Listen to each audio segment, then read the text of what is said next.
Pablo, ¿cómo estás? Muy bien, Eugenio.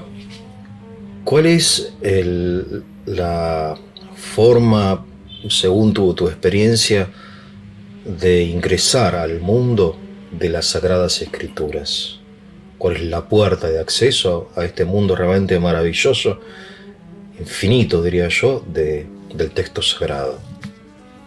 Se podría pensar en un itinerario en el mundo de las Sagradas Escrituras, partiendo de la noción misma de la revelación, o mejor dicho, del hecho mismo de la revelación, porque Dios se ha quitado el velo, ha querido manifestarse, y nosotros encontramos que lo que era manifestado se encuentra tanto en la palabra de Dios escrita como en la palabra de Dios oral. Entonces, a la hora de ingresar a este mundo, al ser algo sobrenatural de nuestra parte, nuestra actitud interior tiene que ser la de humildad y la de ingresar en un mundo que nos excede completamente. Pero no en un mundo lejano, sino que es un mundo que a nosotros nos incorpora. Pensemos en aquellas palabras: en Él vivimos, nos movemos y existimos, dichas por San Pablo allí en el Areópago. Pensemos también en esas palabras de Cristo: el que tenga sed, que venga a mí y beba. El que cree en mí, de su seno brotarán torrentes de agua viva. Entonces, cuando uno se sitúa delante de la revelación, podemos pensarlo como un itinerario donde vamos viendo distintos aspectos, pero que a nosotros nos involucra, a nosotros nos incluye, porque no deja de ser sino Dios mismo quien se nos está manifestando. O sea que la palabra de Dios es como un mensaje vivo, orientado, dirigido a cada persona en particular, y que espera de cada persona como una respuesta personal, una cosa así. Seguro, y antes de desembocar en el individuo o en la persona o en el mensaje personal, tenemos que ubicarnos que esa revelación procede del mismísimo Dios, procede de la mismísima Santísima Trinidad. Esa revelación es un mensaje para toda la humanidad hasta el final de los tiempos. Dentro de ese contexto amplio y universal, claramente hay un mensaje para cada uno de los seres humanos. Ahora, uno escucha la palabra revelación y en medio que entiende y que no entiende qué significa la revelación. En el sentido vulgar, digamos, mundano, revelar es revelar fundamentalmente algo oculto, un secreto, ¿no? Ahora, en el sentido en que le dan los textos teológicos acerca de la escritura, ¿qué significa propiamente revelación?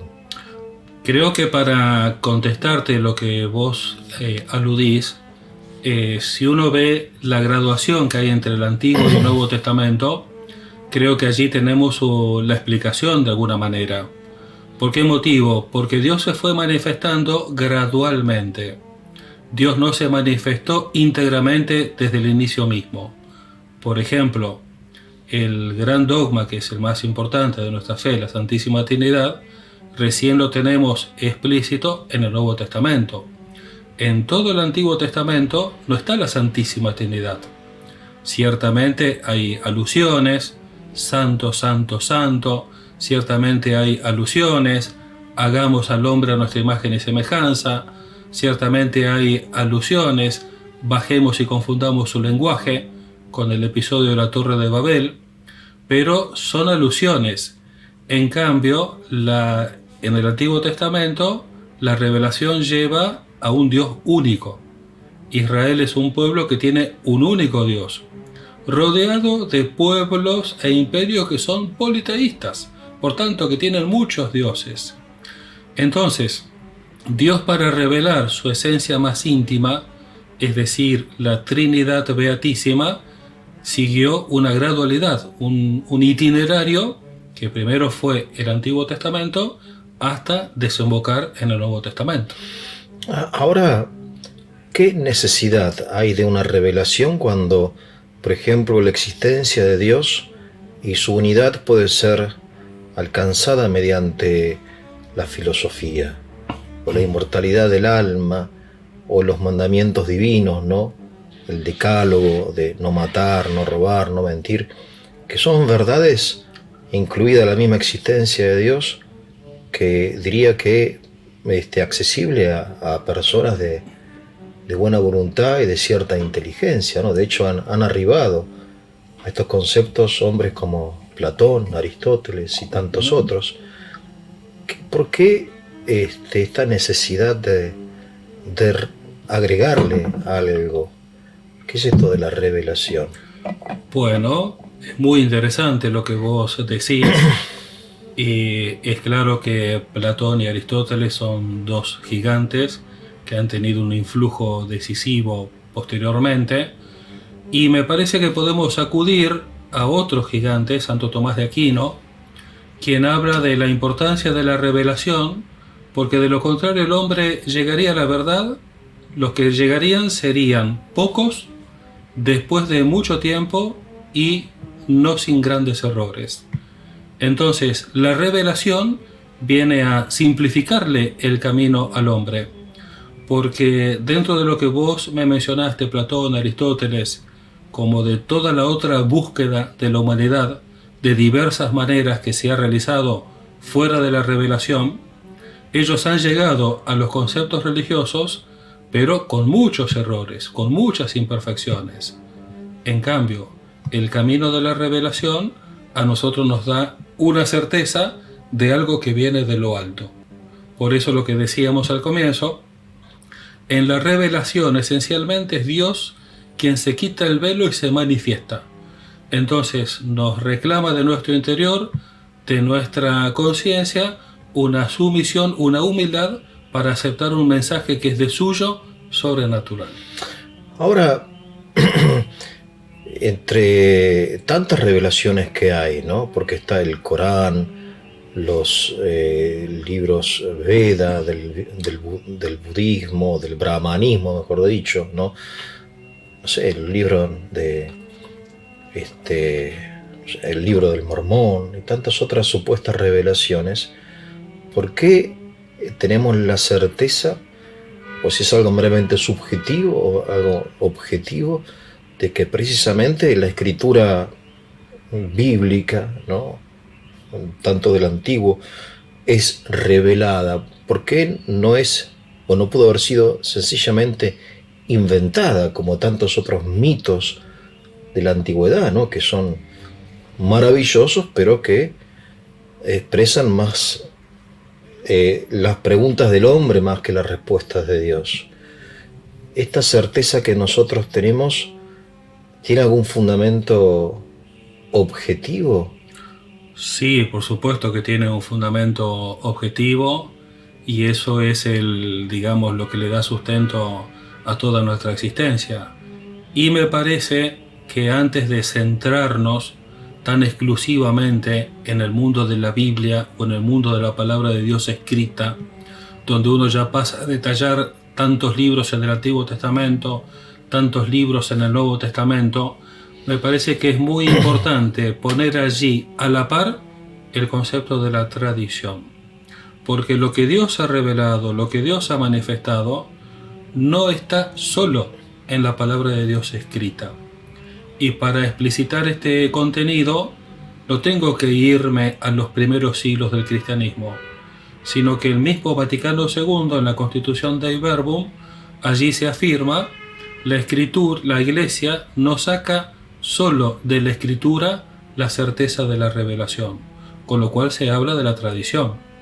Y también en ese mismo instante, en el Concilio Vaticano II, se habla de la tradición cuyo contenido ha sido confiado por Cristo y el Espíritu Santo a los apóstoles y de estos a sus sucesores, para que con el paso de los siglos la revelación, la palabra de Dios, se vaya explicitando, comentando, clarificando a través de la predicación.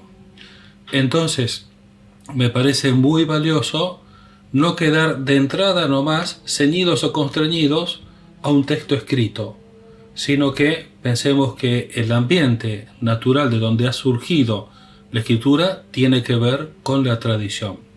Pongamos un ejemplo muy sencillo.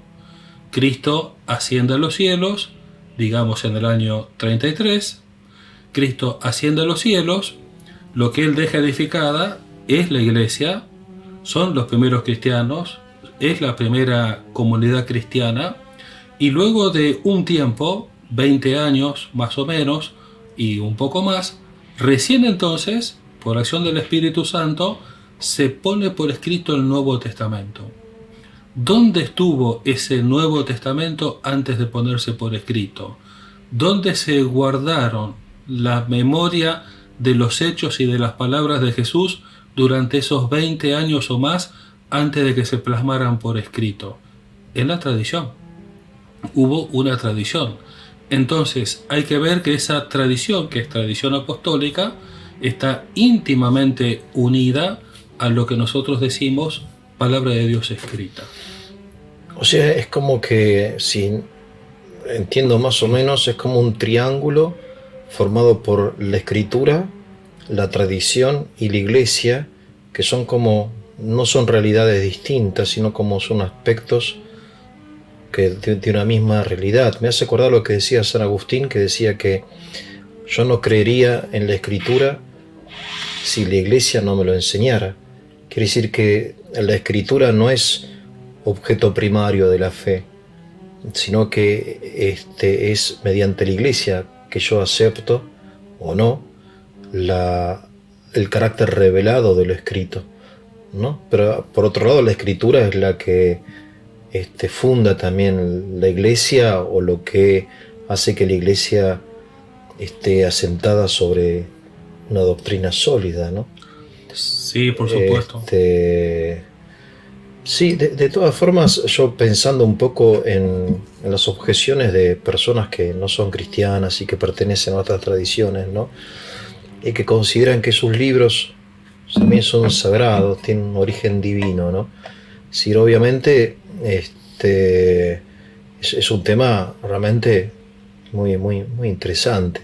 De todas formas, nosotros afirmamos que la escritura es revelada, o sea que tiene origen divino, y sin embargo, cuando uno lee los libros, se da cuenta que no es Dios el que escribió los libros, sino que es Lucas, son cartas de Pablo, ¿no?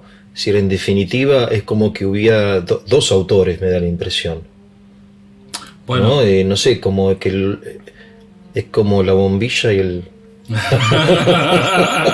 no, el instrumento para tomar el mate, claro, pero bueno, claro. No sé. Sí, bueno, de la forma que bueno, Santo Tomás de Aquino, cuando habla de la inspiración, él utiliza una imagen que es también muy simple: causa principal y causa instrumental. Claro. La causa principal de la inspiración, clarísimamente, es Dios. Bien. La causa instrumental, sin duda, que es un hombre. Entonces, el que escribe es un hombre. Desde el Antiguo y el Nuevo Testamento, esa es escritura hecha por parte de un hombre. Claro. Pero ese hombre que ha escrito, que recibe el nombre técnico de agiógrafo, ese hombre está inspirado por Dios. Bien. Entonces, a la hora de esa inspiración, uno tiene que situarse también ante una acción misteriosa, porque es Dios el que está moviendo a un hombre para que escriba todo y solo lo que Dios quiere.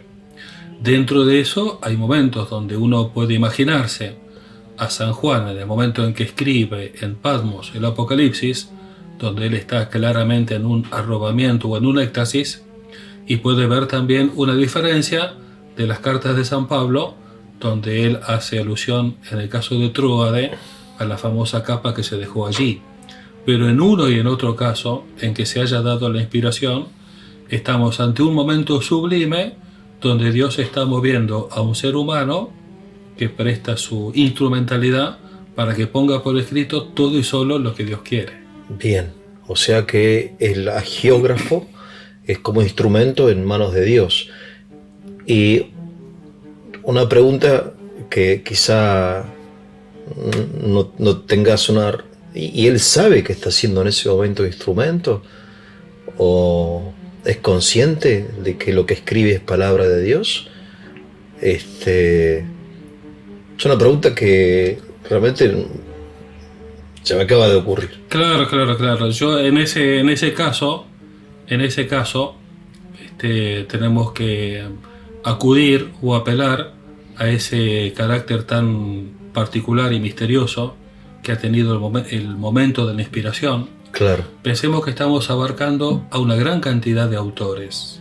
claro, Hay autores que nosotros conocemos, que han sido los instrumentos inspirados, por ejemplo, San Mateo, San Marcos, San Lucas, San Juan. claro, En el caso de los evangelios, claramente los tipificamos y conocemos bastantes rasgos de sus biografías, incluso del mismo San Juan, quien fue el último en escribir de la palabra de Dios, tanto con el cuarto evangelio y el Apocalipsis, pero hay muchos otros cuyos nombres nosotros ignoramos, claro, o que por allí pueden haber sido una situación que nosotros no conocemos en detalle.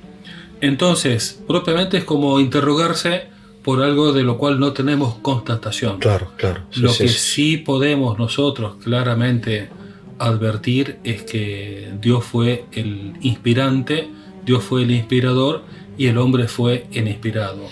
En algunos Sí. casos es muy probable que no hayan tenido tal conciencia.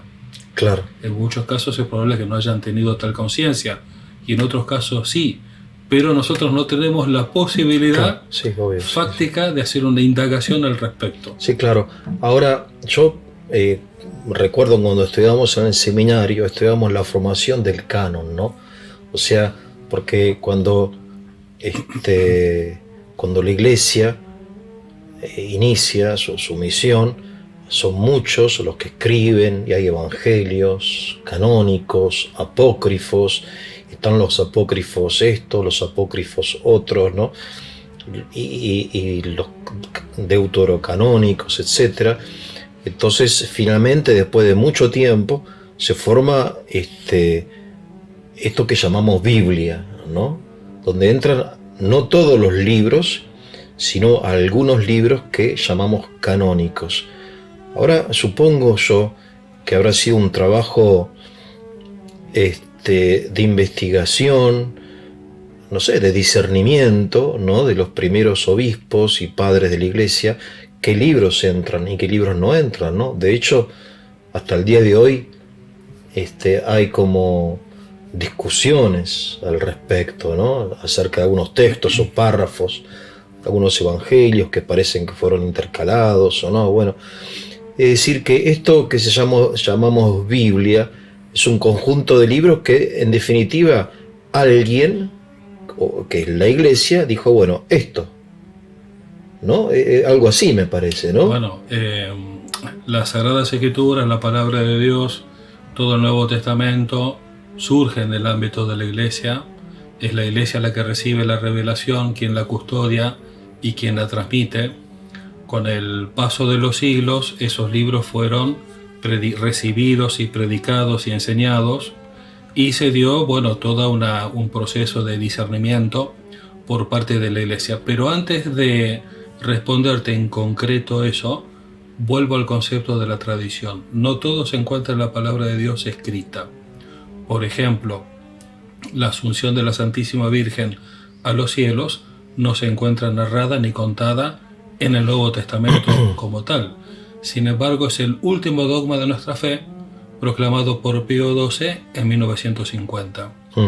Y el otro dogma de nuestra fe, que no está en la palabra de Dios escrita, tiene que ver con lo que vos estás aludiendo, el llamado canon de los libros revelados.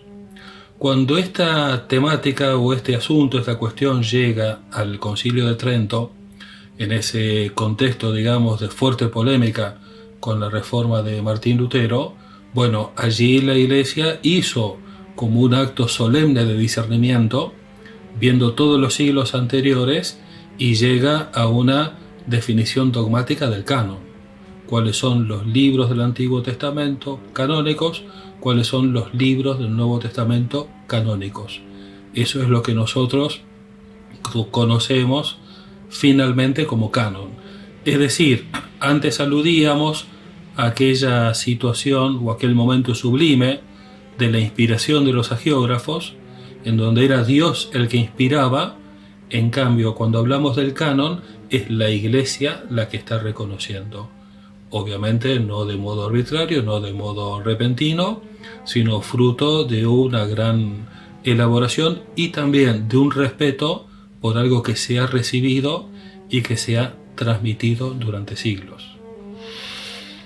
Me parece extraordinario el momento del Concilio de Trento, ¿no? Donde después de siglo XVI, después de una larga investigación y ver cómo los santos padres, desde los primeros padres apostólicos, los apologetas, después los grandes padres de la Iglesia, Agustín, Basilio, no sé, Atanasio, etcétera, y todo termina como es una investigación, por un lado, de carácter humano, digamos, ¿no? Casi científico, diríamos, ¿no?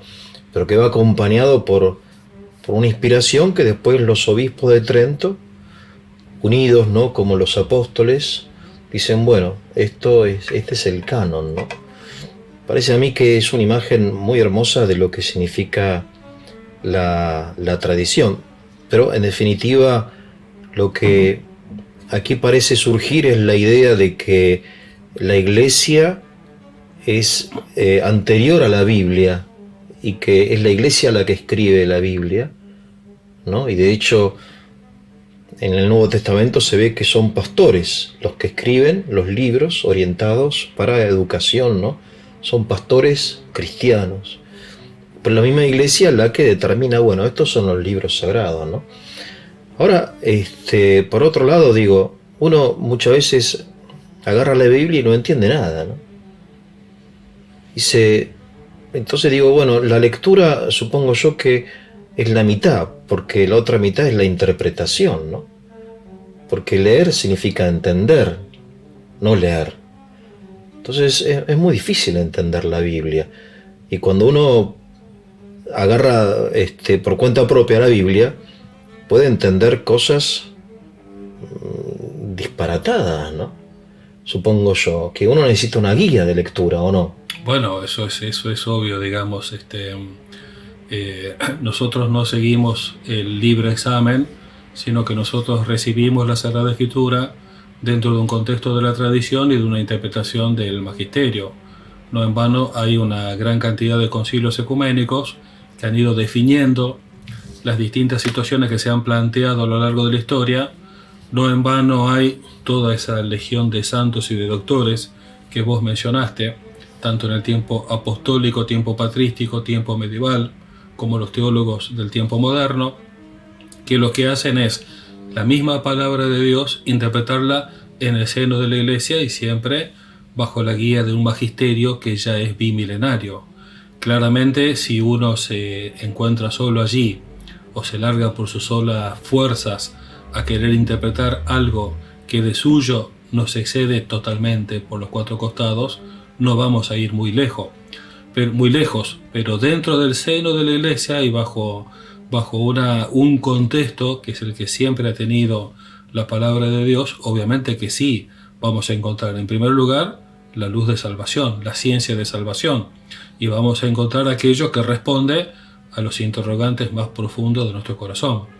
Pero no solo como personas aisladas, como individuos separados, sino, como decíamos al comienzo, es un mensaje para todos los hombres y para toda la humanidad y hasta el final de los tiempos. Claro, porque es un libro donde uno no debe buscar, entiendo yo, verdades de carácter científico, ¿no? O sea, por ejemplo, cuando se relata la creación del mundo, los 6 días de la creación y la situación, o que el sol sale, ¿no? La famosa disputa Galileo-Galilei, etcétera, ¿no? Que parecía que había un conflicto entre la ciencia y la escritura, porque algunos entendían que la escritura debe también enseñarnos la naturaleza física de las cosas, ¿no? O lo que nos transmite, por ejemplo, la ciencia del cosmos o de la naturaleza.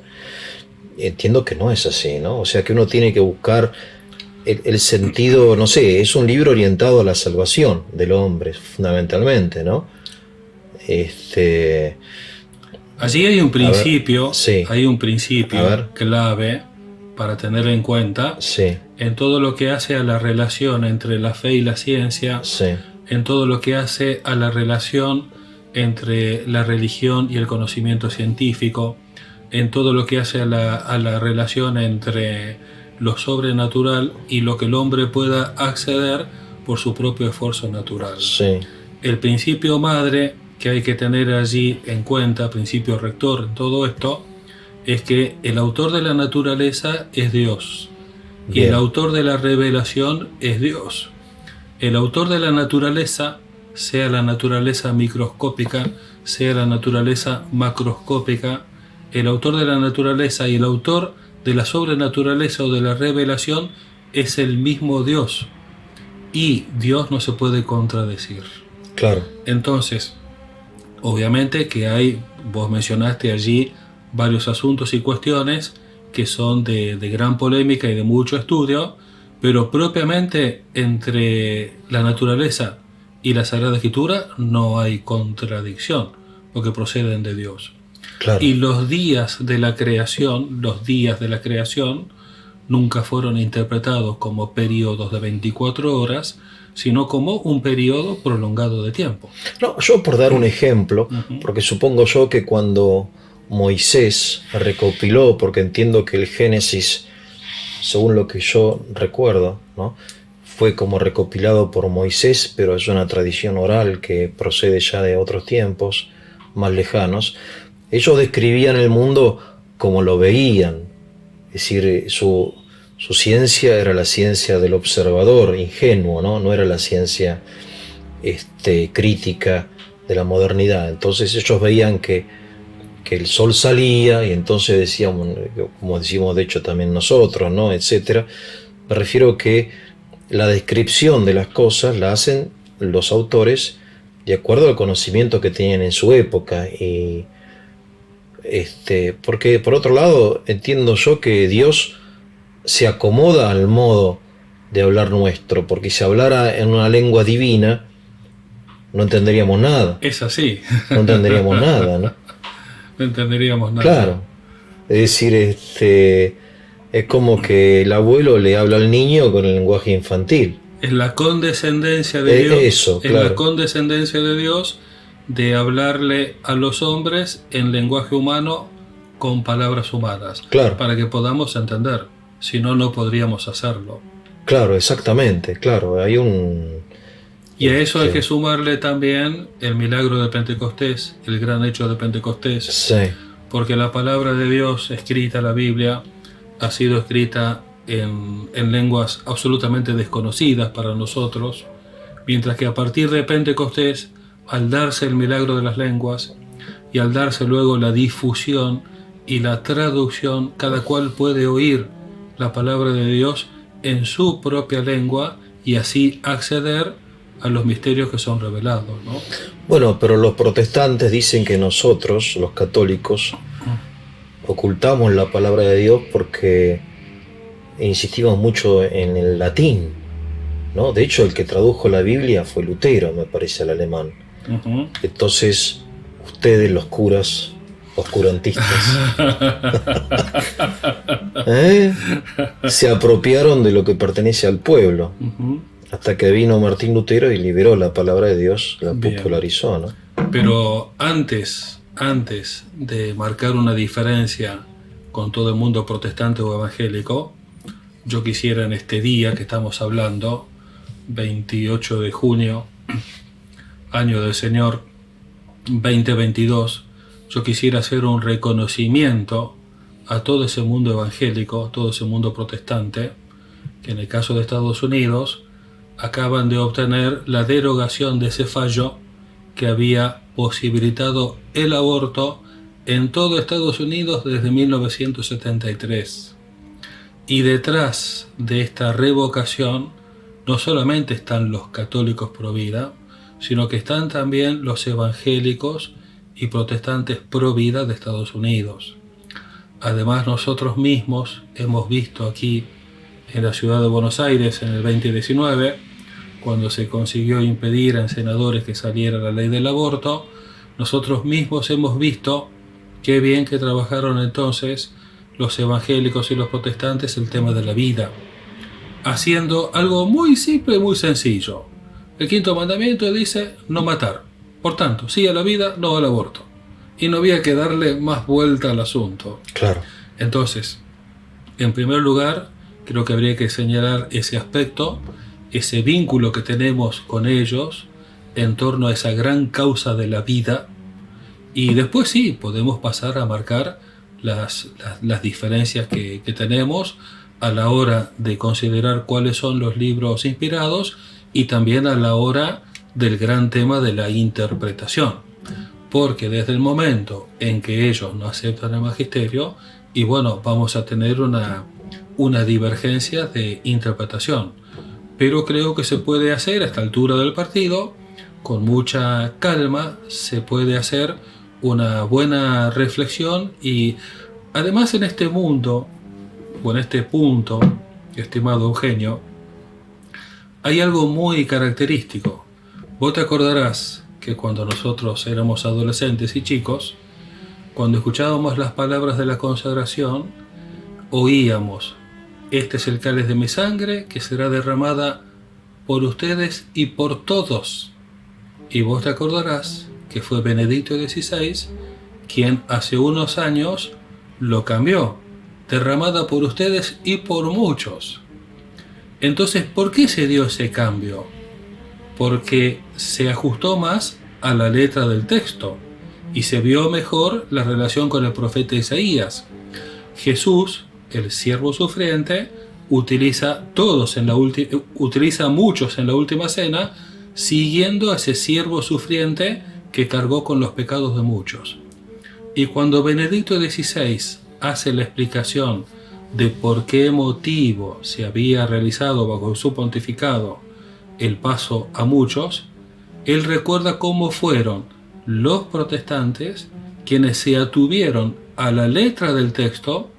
Decía muchos en Isaías, dice muchos en el Nuevo Testamento, y que había que regresar a lo que del texto mismo decía. Entonces, cuando uno pasa a ver la actitud de los protestantes, hay algunos momentos en los cuales sí han sido de polémica fuerte con ellos en el pasado. Quizás también ahora también podamos indicar diferencias que hay a la hora de la interpretación, pero también tenemos que ver aquellas cosas donde ellos han hecho un aporte que nosotros mismos hemos terminado asumiendo, ¿no? Eso. Bien, entonces, de todas formas no respondiste a mi pregunta porque ustedes escondieron la Biblia durante tantos siglos. Tenés razón. Porque esto del latín, esta insistencia en el latín... Bien. Pero... Sí, tenés razón, no contesté la pregunta. O mejor dicho, no seguí por el hilo, sí, por el hilo que vos ibas. No, de todas formas... Me fui por otro lado. Entiendo que es incómodo haber escondido la Biblia a la gente. No, obviamente estoy haciendo un chiste. No, Lo que yo quiero decir es que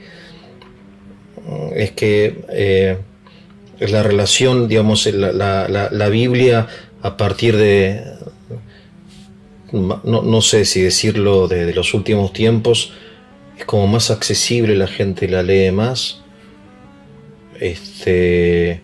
Hay como un movimiento bíblico importante dentro de la Iglesia Católica, muchas traducciones, muchos comentarios, ¿no? También mucho uso de la Biblia también en la espiritualidad cotidiana, me parece a mí, ¿no?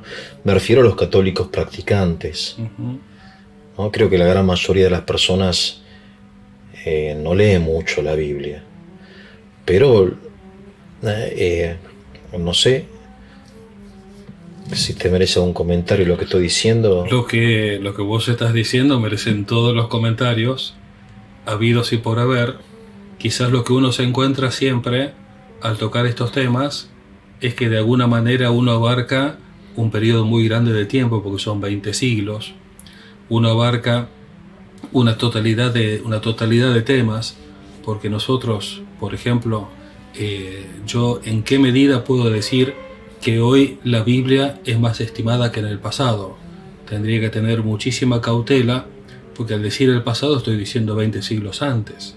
Y nosotros recibimos la revelación, la palabra de Dios y la fe de las generaciones anteriores que creyeron, la practicaron y la transmitieron. Claro. Además hay una diferencia muy grande también, porque nosotros hoy estamos ciertamente con mayor acceso a la formación y a la cultura, pero también estamos con aquello que creo que es el analfabetismo obligatorio, gratuito y sacro del que hablaba Castellani. Claro. Castellani decía, bueno, si esta es la cultura y esta es la formación, dame el analfabetismo obligatorio, gratuito y sacro. Claro. Prefiero ser un analfabeto.